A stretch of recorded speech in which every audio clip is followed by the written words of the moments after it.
মানুষ যাতে কাজ করতে পারে দলের জন্য, দেশের জন্য। অনেক দিন তো করলাম রাজনীতি, তো কাজ করাও সেটা একটা আলাদা ব্যাপার। আর প্রত্যাশিত থাকবই, দেয়া না দেয়া সেটা তো পরের কথা, ভাগ্যের উপরে, বা দেখা যাক কি হয়। বাংলাদেশ জাতীয়তাবাদী দলের গুরুত্বপূর্ণ পদেই আছি এবং 2018 সালে আমি সেই সংকটময় মুহূর্তে কাউন্সিলর পদে ধানমন্ডি 6, 16, 17, 21 থেকে মনোনয়ন পেয়েছিলাম, কিন্তু বিভিন্ন ধরনের হুমকির জন্য আমাকে বিভিন্ন প্রতিবন্ধকতার সৃষ্টি হতে হয়েছে। এমনকি ডিজিডিএফ এর লোক 4 ঘন্টা আটকে রেখেছিল। আমি আমার কলেজেও পেশাগতভাবে আসাদুজ্জামান খান কামাল সভাপতি থাকায় উনি আমাকে জোরপূর্বক তালা লাগিয়ে পদচ্যুত করে বিধিহীনভাবে 17টা বছর 4টা মামলা হামলায় আমি জর্জরিত ছিলাম। এখনও যে উৎপীড়িত না তা না, তারপরে আমি জাতীয়তা দলের সেই সমর্থন থেকে সরে যাইনি এবং আমি আছি এবং বিভিন্ন অঙ্গ সংগঠনে আছি। জিয়া স্মৃতি পাঠাগার, নারী শিশু অধিকার ফোরাম এবং সব কার্যনির্বাহী কমিটিতে আছি, জিয়াউর রহমান ফাউন্ডেশন, এবং আমি বাংলাদেশ গার্লস অ্যাসোসিয়েশনের জাতীয় পর্যায়ের মাঠ পর্যায় থেকে 37 বছর আমি আছি। আমি বাংলাদেশ ওয়ার্ল্ড টিচার্স ফেডারেশন, সেটার আমি সার্ক এবং সার্ক টিচার্স ফেডারেশনের ডেপুটি জেনারেল সেক্রেটারি বিগত 25 বছর। নির্বাচিত 22টি দেশে গিয়েছি। আমি শিক্ষা, সমাজসেবা এবং রাজনীতি এই তিনটার সমন্বয়ে জীবনকে সুন্দর মতো পরিচালিত করতে চাই দেশ সেবার আদর্শে। সেই আদর্শটা হলো শহীদ প্রেসিডেন্ট জিয়াউর রহমানের আদর্শ হলো সাবেক তিনবারের সেই নিপীড়িত, নির্যাতিত এবং দেশের জন্য যিনি প্রাণই দিয়েছেন আমি বলবো তার জন্য, এবং বর্তমান প্রধানমন্ত্রী তারেক জিয়ার আদর্শে ধারণ করে আমি আমার দেশ সেবায় নারী হিসাবে নারী নেতৃত্ব নিয়ে ভদ্রচিতভাবে এবং সবার মন রক্ষা করে আমি দেশকে সেবা করতে চাই। আমি 3 হিল ট্যাক্সের হয়ে বান্দরবান, রাঙামাটি, খাগড়াছড়ি 3 হিল ট্যাক্সের হয়ে পাহাড়ি জনগোষ্ঠীর কণ্ঠস্বর হয়ে সংসদের নারী আসনটি প্রত্যাশা করছি। আমি যেহেতু দীর্ঘদিন স্বৈরাচার ফ্যাসিস্ট সরকারের বিরুদ্ধে আন্দোলন সংগ্রামে সক্রিয় ছিলাম, সেক্ষেত্রে আমি আমার 3 পার্বত্য চট্টগ্রামের প্রতিনিধি হয়ে আমি সংসদে একটি ভূমিকা রাখতে চাই এবং আমার পিছিয়ে পড়া জনগোষ্ঠীর জন্য আমার পাহাড়ের জন্য আমি কাজ করতে চাই।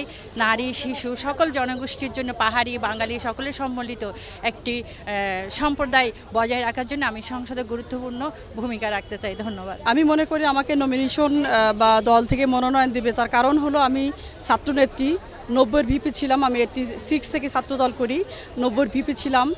মানিকগঞ্জ জেলা ছাত্রদলের মহিলা বিষয়ক সম্পাদিকা, মহিলা দলের সেক্রেটারি, প্রেসিডেন্ট এবং কেন্দ্রের মহানগরের দপ্তর সম্পাদক এবং কেন্দ্রের মহিলা দলের সদস্য ছিলাম। আমি একজন অ্যাডভোকেট এবং সহকারী attorney general Bangladesh supreme court. আমি দীর্ঘ 5বার নমিনেশন চেয়েছি, কারণ আমার মানিকগঞ্জ একটা অবহেলিত এলাকা, নদী ভাঙ্গন এলাকা, এবং আমাদের মানিকগঞ্জে বিগত দিনের এমপি, মন্ত্রী, মিনিস্টার তেমন ভালোভাবে কোনো কাজ এরা করে নাই, আর করলেও সেটা প্রতিফলিত হয়নি। যাই হোক, আমার এই অবহেলিত জনগোষ্ঠী, নির্যাতিত নারী এবং নিপীড়িত নারী, শিশু, সন্ত্রাস, মাদকদ্রব্য, এদের নিয়ে আমি দুর্নীতির কাজ করতে চাই, আমার দেশের জন্য কাজ করতে চাই, এবং সর্বোপরি তারেক জিয়ার সাথে থেকে আমার ম্যাডাম খালেদা জিয়ার অপূর্ণ যে কাজগুলো, সেই কাজগুলো আমি তারেক জিয়ার সাথে থেকে, আমার প্রাইম মিনিস্টারের সাথে থেকে আমি কাজগুলো করতে চাই। এটাই আমার ধ্যান এবং জ্ঞান। এখন মনোনয়নের ব্যাপারে তো আপনাদের কথা, মনোনয়ন আমাদের প্রাইম মিনিস্টার রয়েছেন, আমাদের স্থায়ী কমিটির সম্মানিত নেতৃবৃন্দ রয়েছেন, ডিসিশন ওনারা নেবে। আমি এসে একটা সালাম দেব, কি কাজ করলাম না করলাম, 17 বছরে কোথায় ছিলাম, জেল হইতে, রিমান্ড হইতে কোনো কিছুই বাদ যায় নাই, ঘুমাইতে পারি নাই, এটার একটা ফাইল দেব। আর ওইটা হওয়া না হওয়া আল্লাহর ইচ্ছা।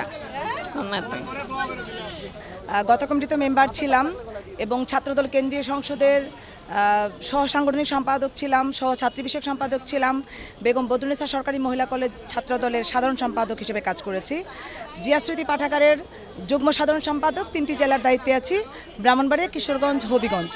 আমি মূলত, যেহেতু আমার বাড়ি ব্রাহ্মণবাড়িয়া, আমি ব্রাহ্মণবাড়িয়া থেকেই সংসদীয় আসনের, সংরক্ষিত আসনের জন্য প্রার্থিতা চাচ্ছি।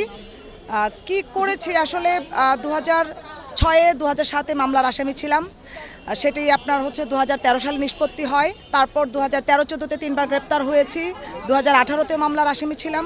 ধারাবাহিকভাবেই আমার কার্যক্রম ছিল দলের সাথে, কখনো আমার রাজনৈতিক কোনো গ্যাপ ছিল না।